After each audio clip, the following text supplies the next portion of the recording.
अस्सलाम वालेकुम सर। जी वालेकुम सलाम। सारी मेरी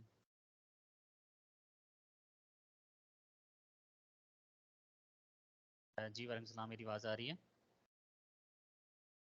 yes sir. Okay, let me start. Previous lectures जो कि हमने चैप्टर 1 और चैप्टर 2 को डिस्कस किया था, वहाँ तक कोई क्वेश्चन है पूछ लें। No sir.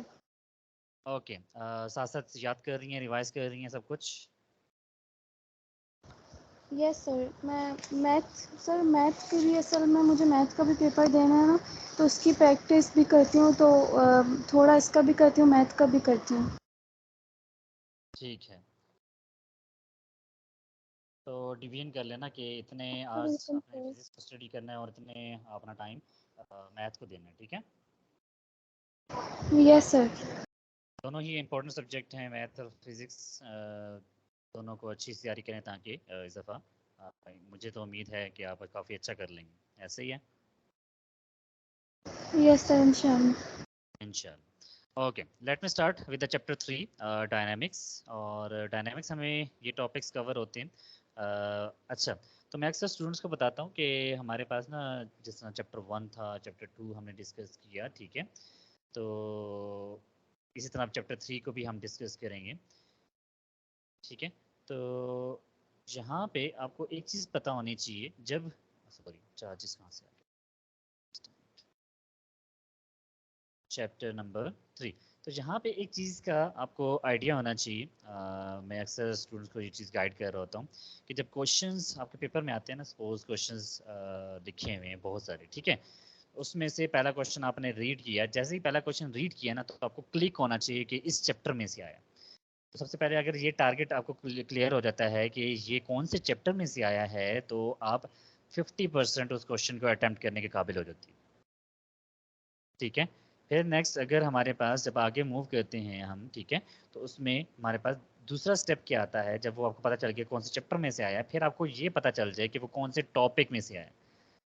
जब आपको वो टॉपिक क्लियर हो जाए तो आपका 30% वहाँ पे क्लियर हो जाता है, बाकी 20% रह जाता है जो कि आपने क्वेश्चन को समझ के आंसर दें। पॉइंट समझ आ रहा है मेरा? Yes sir. तो आपने इस तरह तैयार करना है चीज़ों को कि आपको टॉपिक्स क्लियर हों, टॉपिक्स कौन कौन से हैं। बाकी आपका कोई इतना यहाँ पे मुश्किल चीज़ नहीं है, ठीक है? 20% चीज़ समझना, बाकी जो चीज़ें मैं आपको बता रहा हूँ ना, जिसमें टॉपिक का नाम स्टार्टिंग से हमारा क्या होता है, डायनामिक्स। तो इससे पहले चैप्टर क्या पढ़ा था, काइनेमेटिक्स। उससे पहले हमने क्या पढ़ा था, फिजिकल मेजरमेंट्स, ठीक है? तो हमारे पास फिजिकल मेजरमेंट्स में सारी मेजरमेंट्स के बारे में जिक्र था, वर्नियर कैलिपर्स, यूकेज, साइंटिफिक नोटेशन, प्रीफिक्स, सारे टॉपिक्स आपको फिंगर टिप्स में याद होने चाहिए, ठीक है?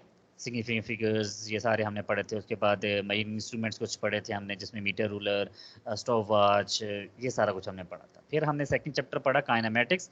काइनेमेटिक्स में हमने डील किया था मोशंस को, without cause, motion without cause. लेकिन डायनेमिक्स में हम डील करेंगे मोशन विद कॉज, कि मोशन हो तो रही है कि उसकी वजह क्या है। फोर्स लगाएंगे तो मोशन होगी ना, तो फोर्स को हम डिस्कस करेंगे, या कोई ऐसी चीज़ को डिस्कस करेंगे जिसकी वजह से मोशन हो रही। तो मेनली हमारे पास फोर्स की वजह से मोशन हो रही होती है, तो इसलिए हम इस चैप्टर में फोर्स को देखेंगे, ठीक है? पिछले ओके चैप्टर में हमने सिर्फ मोशंस देखी थी, कौन कौन सी मोशंस होती हैं, किस टाइप की मोशन होती हैं, इक्वेशन ऑफ मोशंस देखे थे, ग्रेविटी की वजह से मोशन होती हैं, ये सारा कुछ हमने देखा। लेकिन इस चैप्टर में हमने फोर्स को देखना है, कौन कौन सी फोर्सेज लगती हैं, किस तरह की लगती हैं, क्या होता है, वो सब कुछ। तो थर्ड चैप्टर हम स्टार्ट करने लगे हैं। In the third chapter we have to discuss about the force. पहला टॉपिक हमारा फोर्स है, दूसरे में हमारे पास लॉ ऑफ मोशंस हैं। न्यूटन्स लॉ ऑफ मोशन है। न्यूटन्स लॉ ऑफ मोशन में मोशन की वजह जानते हैं कि कौन सी फोर्स है और कैसे अप्लाई की जाती है, उस पर फार्मूला क्या है, तो वो हमें न्यूटन्स बताता है। फिर हमारे पास आता है कनेक्टेड बॉडीज। अगर दो बॉडी आपस में कनेक्टेड हैं और वो आपस में मोशन कर रही हैं, तो उस पर क्या हो रहा है, वो हम देखेंगे। मोमेंटम हमारे पास आता है। मोमेंटम क्या चीज़ होती है, वो भी फोर्सेस से ही रिलेटेड होता है समथिंग। तो फ्रिक्शन क्या होती है, ठीक है? और उसके बाद लास्ट में सर्कुलर मोशन में हमारे पास कैसे हो रही होती है, कौन सी फोर्स अप्लाई की जा रही है। तो ये हमारे टॉपिक्स हैं। स्टार्टिंग से लेके चलेंगे। Dynamics, what is dynamics? यहाँ पे लिखा हुआ है the branch of mechanics that deal with the study of motion and cause of its motion, ठीक है? मोशन को भी डील कर रहा है लेकिन उसकी कॉज को भी डील कर रहा है। लेकिन काइनेमेटिक्स क्या था, just dealing with the motion. Clear? Yes sir.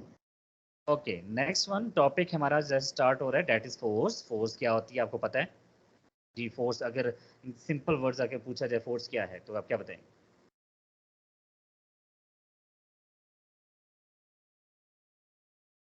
मैं वो नहीं कह रहा कि आप रट्टी रटाई डेफिनेशन बताएं, जस्ट मुझे बता दें कि फोर्स क्या होती है, आपकी जहन में क्या आ रहा है, फोर्स क्या है?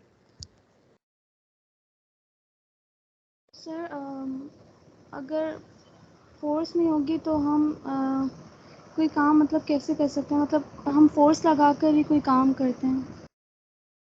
ठीक है, लेकिन मैं ये नहीं पूछ रहा कि फोर्स क्यों ज़रूरी है, मेरा क्वेश्चन ये है कि फोर्स क्या है? सर फोर्स ताकत होती है। बिल्कुल यही जो पूछना चाह हम रहा था, फोर्स इज अ ताकत। ठीक है, फोर्स को हम उर्दू में देखा जाए तो ताकत कहते हैं। ठीक है, लेकिन किस चीज़ की ताकत? आप चीज़ को क्या करते हो? सर हम किस चीज को मूव करने के लिए मूव यूज करने करते के हैं, लिए, लेकिन मूव कैसे करते हो? या तो उसे पुश करते हो या तो उसे पुल करते हो। करके या फिर पुल करके उस पर हम लोग फोर्स अप्लाई करते हैं, उसको वहां से मूव करते हैं किसी चीज को स्टॉप करने। बिल्कुल, किसी चीज़ को स्टॉप करते हैं, किसी चीज़ को मूव करते हैं, तो बेसिकली क्या हो रहा है? स्टॉप करने के लिए क्या करना पड़ेगा आपको? उसको पुश करना पड़ेगा। पुश ठीक है, और करना मूव करने पड़ेगा, के लिए उसे पुल करना पड़ेगा, या तो पुश पुल भी करेंगे। आप स्टार्ट भी कर सकते हैं और पुलिंग से भी कर सकते हैं। तो दो मेन चीज़ें हैं, that is the pulling and the pushing force. या तो यस चीज़ को सर। पुल कर रहे हो या तो पुश कर रहे हो, तो ये आपके माइंड में आ जाना चाहिए। तो यहाँ पे डेफिनेशन क्या लिखी हुई है, वही जो आपने बोल दिया उर्दू में वो इंग्लिश में लिख दें। रटी रटाई डेफिनेशन तो नहीं चाहिए हमें किसी को भी, हम टीचर्स को रटी रटाई डेफिनेशन नहीं चाहिए। हमें जस्ट वही चाहिए जो आपके माइंड में चल रहा है फोर्स के बारे में। अ फोर्स मूव और टेंड टू मूव, ठीक है, स्टॉप और tend to stop motion of a body. The force can also change the direction of the motion of the body. Direction भी चेंज कर सकता है force. Yes sir. Okay sir. Okay, next इसकी example अगर देखेंगे तो वो हमारे पास क्या है, that is the playing with the football और पुलिंग अ कार्ड। इस तरह की और भी एग्जांपल लिख सकते हैं, लाजमी तो नहीं यही एग्जांपल्स आप कोट करें। Yes sir.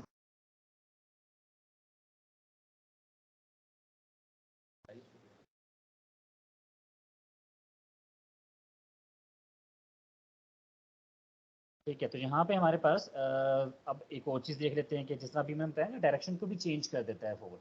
डायरेक्शन को जब चेंज करता है विच मीन डैट कि हमारे पास it is the vector quantity. जहाँ पे डायरेक्शन की बात आती है तो वहाँ पे वो चीज़ क्या हो जाती है, वेक्टर में कन्वर्ट हो जाती है, क्योंकि वेक्टर क्या है, that is has magnitude and the direction. Is it clear? Yes. Yes sir. Okay, next one, force का यूनिट क्या होगा? तो ये आगे जाके मैं डिटेल में बताता हूँ कि फोर्स का यूनिट हम कैसे डिस्क्राइब करते हैं। वैसे न्यूटन होता है, ठीक है, न्यूटन्स के लॉ पे डिस्क्राइब है, क्योंकि न्यूटन ने फोर्स को बताया था, तो इसलिए फोर्स बेसिकली उसका यूनिट ही न्यूटन है। अच्छा, नेक्स्ट चलते हैं न्यूटन्स लॉ पे। न्यूटन्स लॉ पे हमारे पास स्टार्ट करते हैं, न्यूटन्स लॉ क्यों ज़रूरत पड़ी और क्यों बनाया गया। जिस तरह कि आपको पता है ना कि हम फोर्स लगाते हैं, ठीक है, और बॉडी मूव करती है, तो बेसिकली बॉडी का मास डिपेंड कर रहा है ना। अब भारी फोर्स से ज़्यादा फोर्स लगेगी, होता है ऐसे।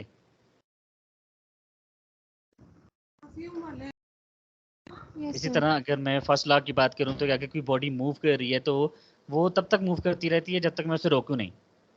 आपने देखा भी होगा अपनी डेली लाइफ में, जब तक मैं उसे रोकूं नहीं वो तब तक मूव करती रहेगी। और जब बॉडी कोई रुकी हुई है तो उससे मैं जब तक फोर्स नहीं लगाऊंगा तब तक मूव नहीं करेगी। तो ये न्यूटन्स के लॉ हैं, जो कि आपकी डेली लाइफ में आपको पता भी है इस चीज़ के बारे में। हर इंसान को इसके बारे में पता है, लेकिन न्यूटन्स के ये लॉ कंसीडर किए जाते हैं और न्यूटन्स ने इसको एक लॉ की फॉर्म में डिस्क्राइब कर दिया। Number one, there is a first law, second law, third. अब फर्स्ट लॉ हमें क्या डिस्क्राइब कर रहा है कि अगर कोई बॉडी रुकी हुई है तो वो रुकी रहेगी तब तक जब तक मैं कोई फोर्स नहीं लगाऊंगा। और अगर कोई बॉडी मूव कर रही है तो वो मूव करती रहेगी जब तक मैं उसे रोकूंगा नहीं, या उसे ब्रेक अप्लाई नहीं करूंगा, या उसे फ्रिक्शन प्रोवाइड नहीं करूंगा। क्लियर? Yes sir. मुश्किल तो नहीं लग रही ये चीज़ें? तो ये चीज़ें अपनी वर्डिंग में आप लिख सकते हो। The body continue in state of rest और a uniform motion in a straight line providing no net force act on it. जहाँ पे कोई फोर्स अप्लाई नहीं की जा रही होगी वहाँ पे बॉडी कंटिन्यू करेगी अपनी स्टेट ऑफ रेस्ट को या यूनिफॉर्म मोशन को। तो यही हमने डील किया अभी। Is it clear? Sir. Yes cheese sir. आसान होगी। Yes sir. ओके, अब इसी को अक्सर एग्जाम में पूछा जाता है, define the law of inertia, इसी को लॉ ऑफ इनर्शिया भी कहते हैं। ठीक है, इसी चीज को हम लॉ ऑफ इनर्शिया भी कहते हैं। चले, मैं एक चीज आपसे पूछता हूँ, अगर बॉडी रेस्ट पे है उसकी स्पीड क्या होगी? उसको हम वेलोसिटी कहते हैं। सर स्पीड 0 होगी। वेलोसिटी जीरो है उस पे, मतलब स्पीड जीरो है। अगर स्पीड जीरो है तो एक्सेलरेशन क्या होगी? एक्सीलरेशन भी 0 होगी। वो भी जीरो होगी। अगर मैं फोर्स की बात करूं वो क्या होगा फिर?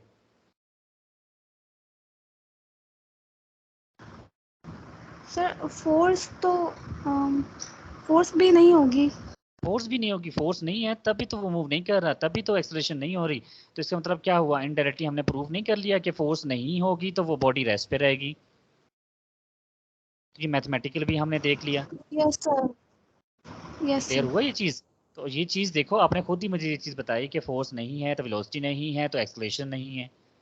तो ये सारी चीजें आपस में इंटर रिलेटेड हैं। ये चीज आपने अपने माइंड में एक पूरा सर्कल बना लेना है कि ये पूरा हर चीज एक दूसरे के साथ रिलेट कर रही होती है। ठीक है, तो मोशन, फोर्स, एनर्जी, वर्क, हर चीज एक दूसरे से रिलेट करती है।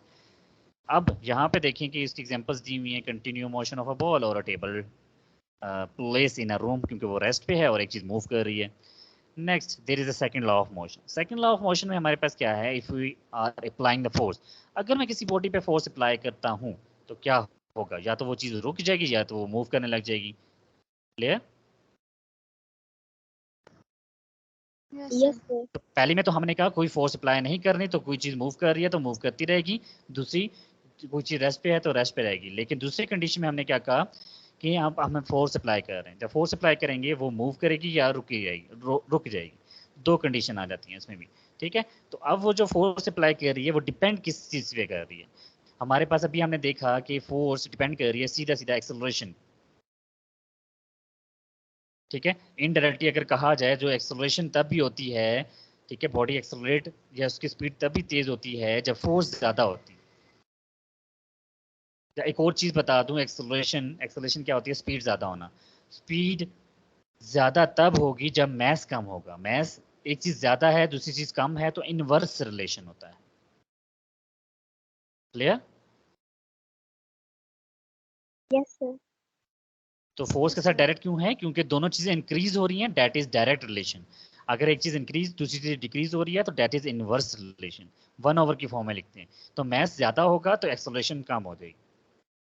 ये तो आपको वैसे ही पता है कि अगर भारी चीज है तो आपकी फोर्स ज्यादा लगेगी और क्या होगा, उसकी वेलोसिटी कम हो जाएगी। Yes sir. तो यहाँ पे देखेंगे acceleration is directly proportional to force and acceleration is inversely proportional to 1/m, that is 1/m।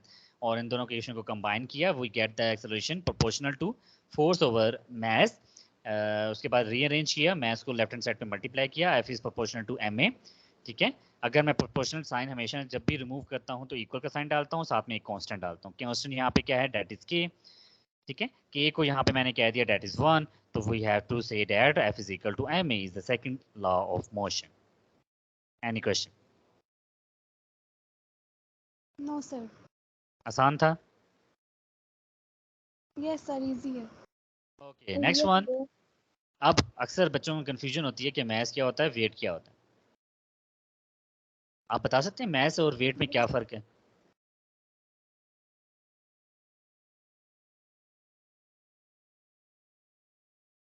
जी, नूरलैन या जैनब को ये बता दें कि मैथ्स और वेट में क्या फ़र्क है।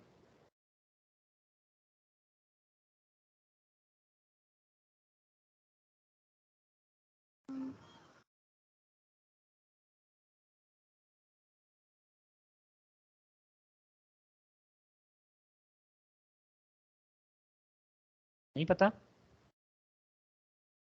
Yes.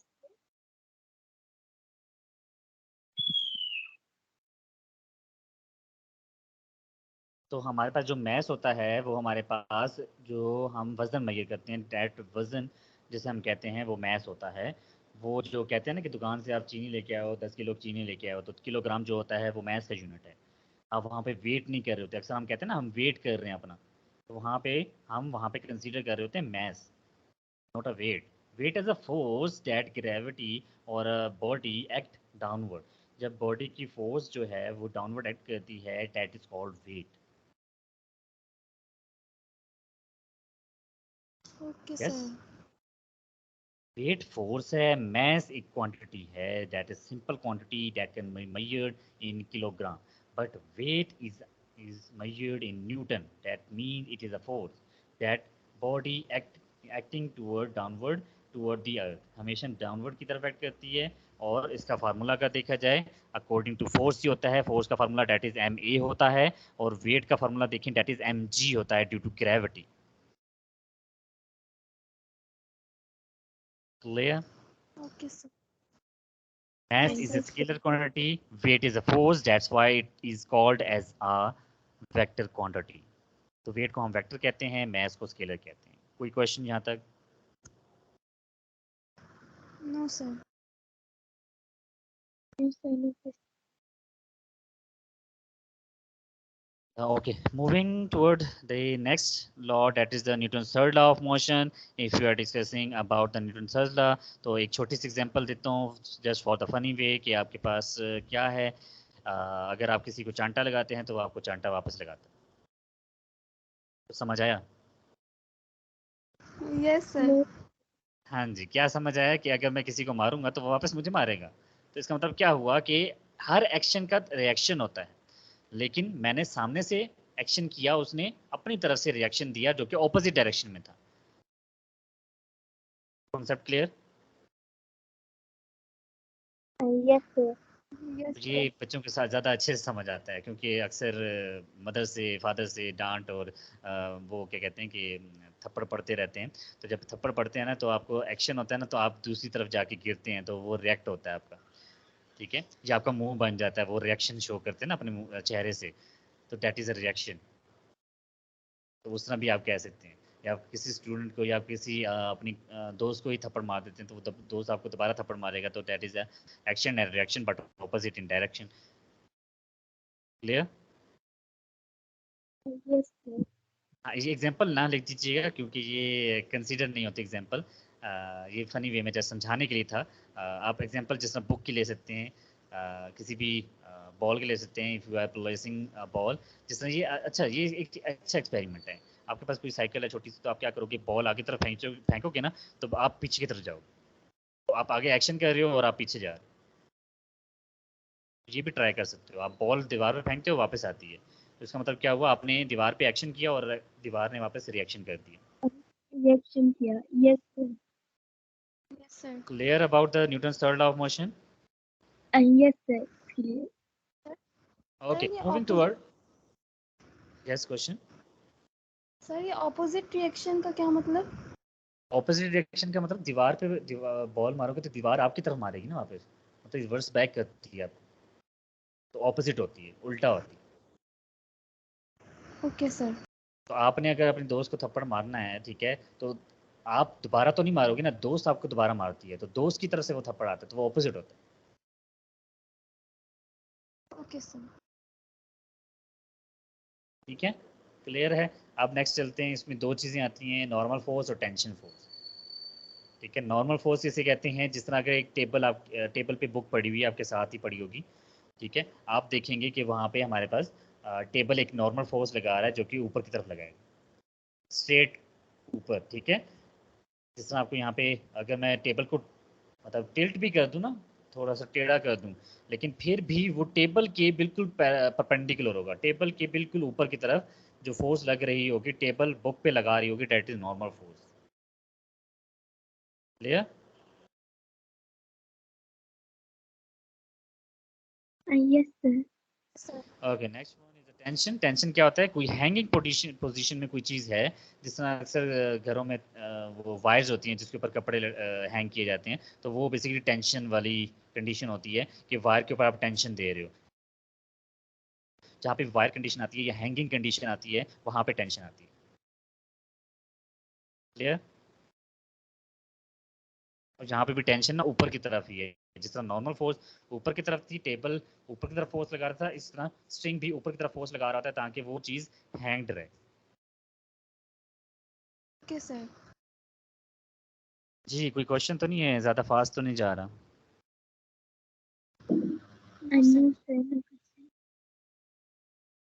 ठीक है, मैं वही चीज़ें बताता हूँ कि आप फिज़िक्स को इतना मुश्किल ना लीजिएगा। वो फिज़िक्स बहुत आसान है। आपने just you have to put your ideas into physics.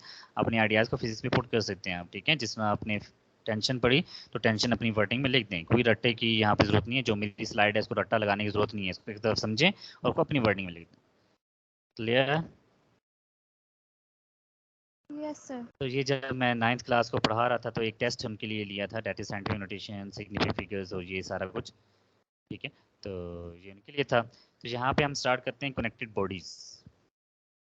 चलो, इसको स्टार्ट करने से पहले, क्योंकि ये लॉन्ग टॉपिक है, हमारे पास टाइम इतना नहीं होगा, इसको मैं बाद में स्टार्ट करूँगा, ठीक है? पहले हम मोमेंटम पे चले जाते हैं, ठीक है? पहले छोटे टॉपिक्स हम ओके सर। कवर कर लेते हैं, जो लॉन्ग टॉपिक है वो इंशाल्लाह बाद में करते हैं, मंडे को कर लेंगे। ओके, यहाँ पे मोमेंटम है, that is the topic 3.4। And momentum क्या होता है, अक्सर हम इसकी डेफिनेशन रट्टा लगा लेते हैं, हम इसको पढ़ लेते हैं, फार्मूला पढ़ लेते हैं, रट्टा लगा लिया, उसको भी यूनिट पढ़ लिया, उसका भी रट्टा लगा लिया, लेकिन मोमेंटम के बारे में पता नहीं होता कि मोमेंटम है क्या चीज़। चलें, मैं एग्जांपल देने लगता हूँ, ठीक है? एग्जांपल से ज़्यादा आपको अच्छे से समझ आएगी चीज़। अब मैं जब एक चीज़ बताओ कि अगर मैं एक ट्रक ले लूँ, बड़ा सा ट्रक, ठीक है, जो कि बहुत भारी होता है, आपको पता है, ठीक है, और सामने एक कार है। तो अब मुझे बताओ, अगर मैं बस, जो ट्रक है या बस है, बड़ी चीज़ है, उसको मैं कार के साथ हिट करता हूँ, कार थी रेस्ट पे, ठीक है, कार को मैं कर देता हूँ, ये देखो मैं डायग्राम बना रहा हूँ, कार इसी तरह बनती है मेरे से, ठीक है? तो ये कार है और ये हम कर लेते हैं ट्रक, ठीक है? मेरी ड्राइंग थोड़ी सी गंदी है, उस पर ना तो वजह दीजिएगा, बस ये देखें, ठीक है ना? हंस तो नहीं रही? Yes sir. No sir.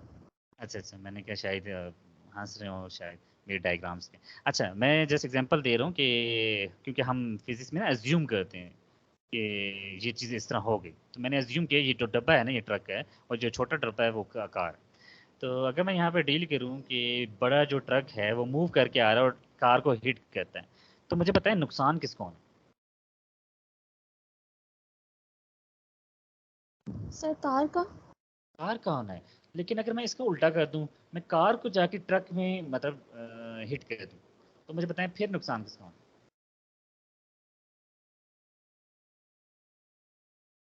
Sir फिर भी कार का होना है। फिर भी कार कौन है, इसका मतलब वही होता है ना कि एक जिसको मोरल लेसन कहते हैं, इसका मतलब वही हो जाता है कि अक्सर कहा जाता है ना कि कीचड़ में पत्थर नहीं फेंकते, क्योंकि कीचड़ आपके पास आता है, तो जहाँ पे बुराई होती है तो वहाँ पे नहीं जाना होता। एक मोरल लेसन बता दी मैंने साथ में, ठीक है ना? पढ़ाते पढ़ाते, जहाँ पे बुराई होगी वहाँ पे नहीं यस जाना। सर। दूसरी चीज़ यहाँ पे आ जाती है कि अगर मैं इसी की एग्जांपल ले लूँ कि नुकसान तो जिसका भी हो वो छोटा ही है हमेशा। तो कार है तो वो उसका साइज़ छोटा है, उसका मैस कम होगा, ऑब्वियस सी बात है, कार का मैस कम होता है और ट्रक का ज़्यादा होता है। जिसका मैस कम है तो उसका मतलब क्या हुआ, उसका मोमेंटम क्या हुआ, कम हुआ। तो मोमेंटम जिसका ज़्यादा होगा तो उसका असर ज़्यादा होगा। मोमेंटम को बेसिकली इनडायरेक्टली मतलब लिया जाए तो असर को कहते हैं, उसका अफेक्ट कहते हैं, कि अगर बॉडी एक दूसरे बॉडी को हिट करती है तो उसका कितना असर होगा, उसे मोमेंटम कहा जाता है। मोमेंटम क्लियर हुआ? Yes sir.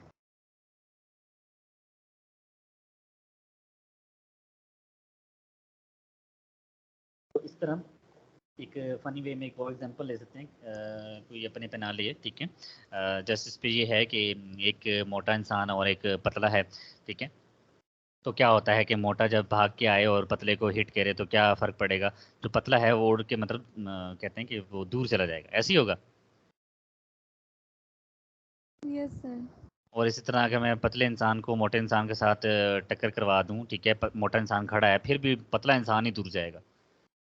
तो बताने का मकसद ये है कि असर उस चीज़ का होता है जिसका मैस ज़्यादा होता है, जिसका मोमेंटम ज़्यादा होता है। मोमेंटम असर को कहते हैं, अफेक्ट को कहते हैं। अब रटी रटाई डेफिनेशन देख लेते हैं। Momentum of a body is the quantity of a force it possesses due to its mass and velocity. ये क्वांटिटी ऑफ मोशन है जो कि पोजेस कर रही है मास एंड वेलोसिटी, ठीक है? मास और वेलोसिटी की वजह से अगर बॉडी मूव कर रही है और जिस तरह नीचे आपको नजर भी आ रहा है, ठीक है, वो कार हिट कर ट्रक हिट कर रहा है कार को, तो क्या होगा कि कार आगे की तरफ मूव कर जाती है क्योंकि momentum of truck is greater than the car. ठीक है, इनिशियली कार का मोमेंटम होगा नहीं होगा, क्यों? क्योंकि वो मूव ही नहीं कर रहा। पॉइंट समझ आई? इनिशियली कार का मोमेंटम सर। नहीं होगा क्योंकि वो मूव नहीं कर रहा, वेलोसिटी नहीं है। Whenever there is no velocity there is no momentum, because in momentum's formula we have to see that there is a mass and there is a velocity।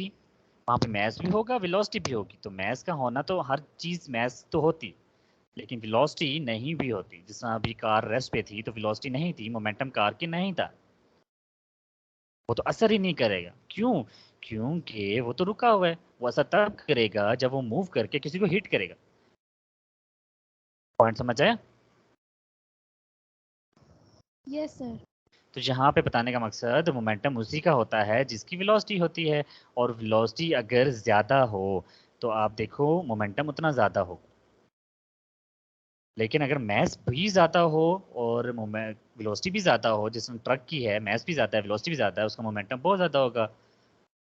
तो इसलिए उसने सारा मोमेंटम अपना उस पर लगा दिया कार पे, और आधा मोमेंटम उसके पास रहा। कार भी मूव करती रही और ट्रक भी मूव करता रहा। तो इसका मतलब उसके अंदर मोमेंटम था तो उसने कार को मूव किया ना। Yes sir. अगर मोमेंटम नहीं होता तो वो मूव ही नहीं कर पाता। ठीक है, तो उसे हम मोमेंटम कहते हैं कि उसकी एबिलिटी है बेसिकली